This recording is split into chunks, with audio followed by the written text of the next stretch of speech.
తనని ఇరకాటంలో పెడుతున్నటువంటి అమిత్ షాని దెబ్బ కొట్టాలన్నటువంటి మమతా బెనర్జీ ఆలోచన. అందుకనే జైషా ఐసీసీ ప్రెసిడెంట్ అయిన సందర్భంగా ఒక కామెంట్ పెట్టింది ఆవిడ. Congratulations home minister Amit Shah, your son has become ICC president, very very powerful అంటూ. దానికి భారతీయ జనతా పార్టీకి సంబంధించిన అక్కడ బీజేపీ హెడ్ సువేందు అధికారి మరొక కీలకమైనటువంటి కామెంట్ చేశారు.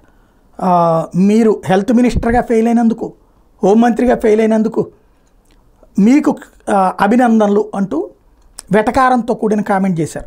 అలాగే మీ సోదరులు, పొలిటీషియన్లు అయిన మీ సోదరులు Ajit Banerjee football president, football association all India president అట వాళ్ళ Ajit Banerjee, Babun Banerjee Bengal Olympic association president అట, West Bengal hockey association president అట, కబడ్డీ అసోసియేషన్ ప్రెసిడెంట్ అట, అమెచ్యూర్ బాక్సింగ్ అసోసియేషన్ ప్రెసిడెంట్ అట, గ్రౌండ్ సెక్రటరీ అలాగే మహబూబాన్ ఫుట్బాల్ క్లబ్కు కూడానట.